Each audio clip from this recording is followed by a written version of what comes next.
মিথ্যে মনে হয় সব পুরনো কথা, যদি চায়ের কাপেতে জমে নীরবতা, তবে বুঝে নিও চাঁদের আলো কত নিরূপায়। যদি বারে বারে একই সুরে প্রেম তোমায় কাঁদায়, তবে প্রেমিকা কোথায় আর প্রেমী বা কোথায়। আসসালামু আলাইকুম, সবাইকে ওয়েলকাম জানাচ্ছি আমার চ্যানেল রুমিস ফ্যাশনেবল হাউসে। কেমন আছেন সবাই? আশা করি আল্লাহর অশেষ রহমতে আপনারা ভালো আছেন। আজকের ব্লগটি শুরু করছি গাড়ি থেকেই। যাচ্ছি ফেনী।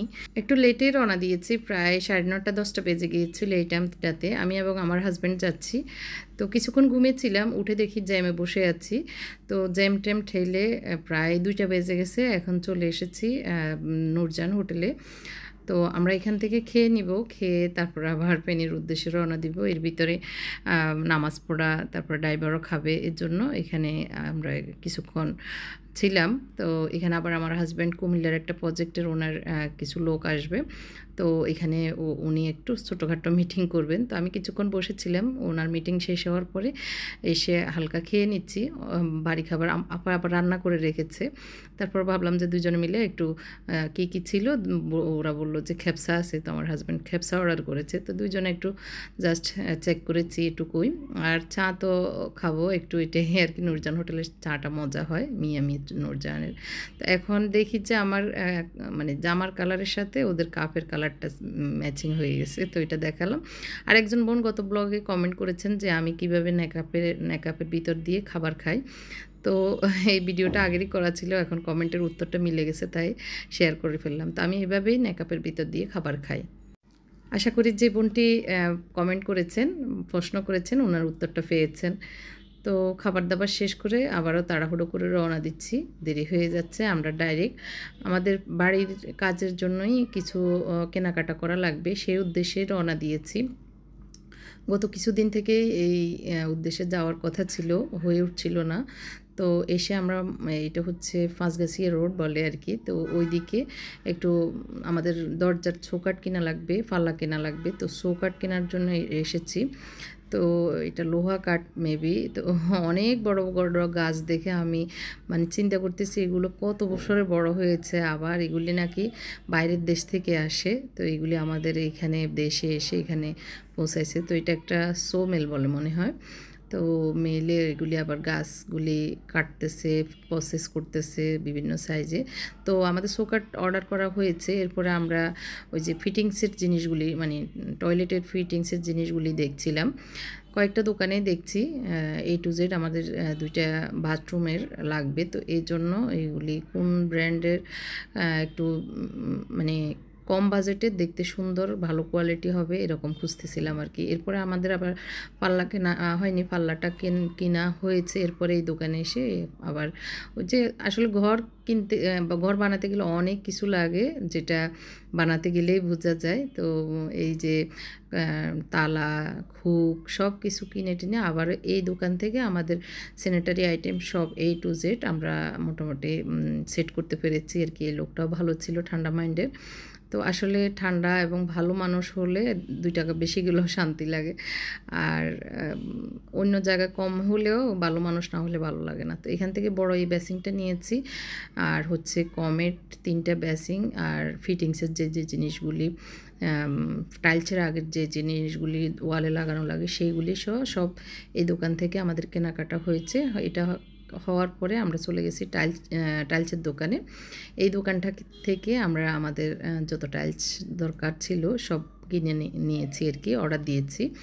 তো আমি আসলে ছোট টাইলস দিয়ে কম খরচে, যেহেতু বাড়িতে থাকবো না, একটু কম খরচের ভিতরে করার চেষ্টা করছি আর কি। কম খরচে দেখতে ভালো লাগবে এরকম ফুটে ওঠার মতো করেই করছি, দেখতেও সুন্দর হবে আবার কমেও হবে, এরকমই আমি সবসময় করি।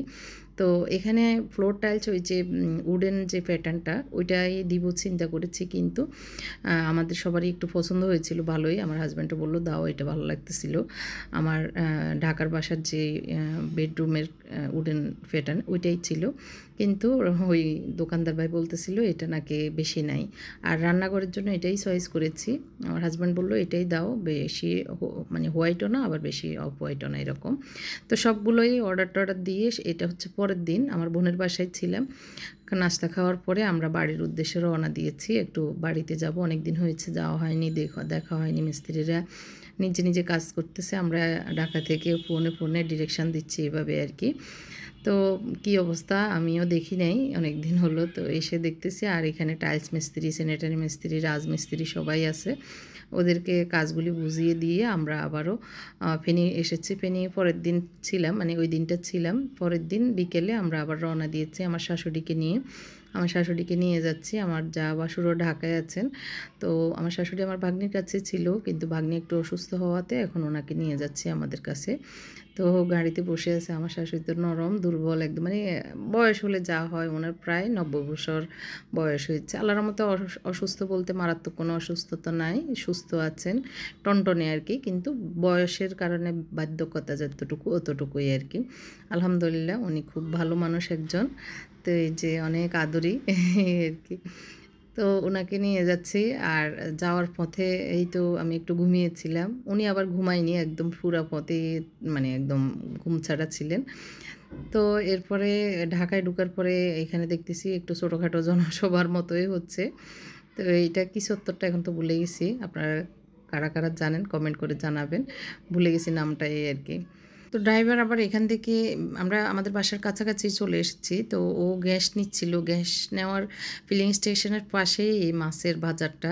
তো আমার হাজব্যান্ডকে বললাম যে একটু মাছ নাই বাসায়, একটু যদি, যেহেতু এখন এখানে নামা হয়েছে, সময় যাচ্ছে, মাছ কিনে নিতে। বিশেষ করে অনেক দিন হয়েছে পাঙ্গাস মাছ কেনা হয়নি।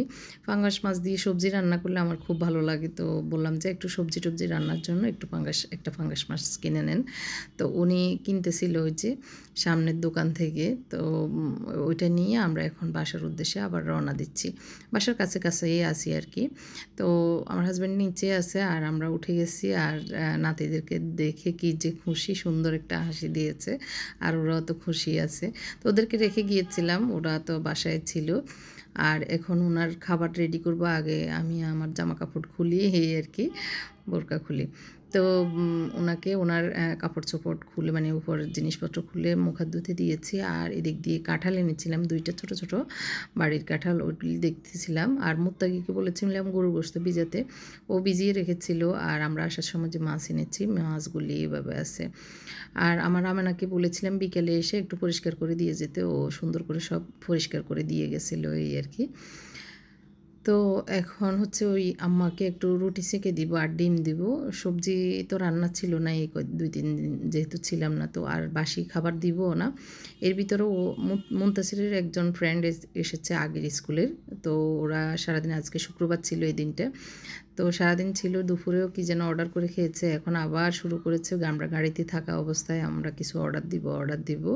আমিও যেন ওদের সাথে অ্যাটেন্ড করি, মানে ওরা তো জমানো টাকা দিয়ে টুকটাক খায়। তো এখন আমি দিতে, তো আমি বলছি আচ্ছা ঠিক আছে আনো। তো ওরা বিভিন্ন ইয়ের আর কি ফ্লেভারের চিকেন অর্ডার করেছে। তো কয়েকটা মানে ফ্লেভারের, তো ওইগুলি দেখতেছিলাম।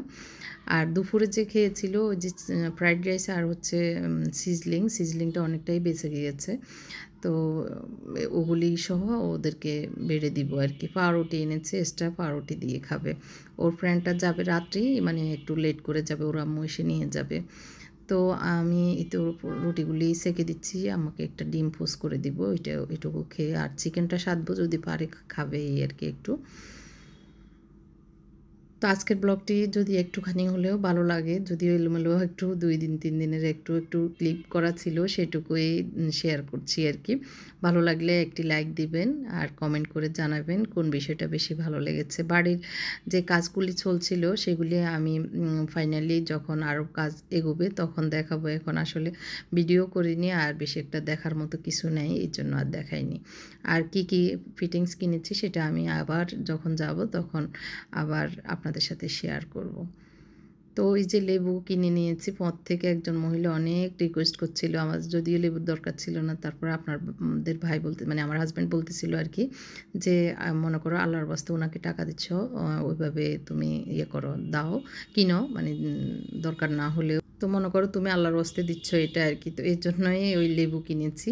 তবে লেবুগুলি এত ভালো পড়েছে, একটা বিসিও নাই আর খুব রস। এখন লেবুর সিজন চলছে আর কি, মনে হয় এই কারণে। তো খাবার দাবার সবার খাওয়া শেষে আমরা তো চিকেন ওই যে ওগুলি একটু একটু খেয়েছি। খাবারের পরে একটু আম খেয়ে নিচ্ছি। আম এনেছি ফেনি, ফেনি আবার সস্তা আম। আমের আড়ত থেকে 45 টাকা করে। আমার বোনও 1 ক্যারেট কিনেছে, আমরাও 1 ক্যারেট কিনেছি। আমার হাজব্যান্ড আবার অনেককে মানে ক্যারেটে ক্যারেটে একটু গিফট করেছে। তো সেই হিসাবে ভালোই মনে হয়েছে। ঢাকা তো অনেক দাম, 100 টাকা, 160 টাকা, মানে শুধু 60 টাকা 70 টাকার নিচে মনে হয় আম নাই। যাই হোক, তো এই তো আম্মাকেও দিয়ে দিচ্ছি আম, আমরাও খেয়ে এই তো রাতের চ্যাপ্টারটা এখানে ক্লোজ করছি আর কি।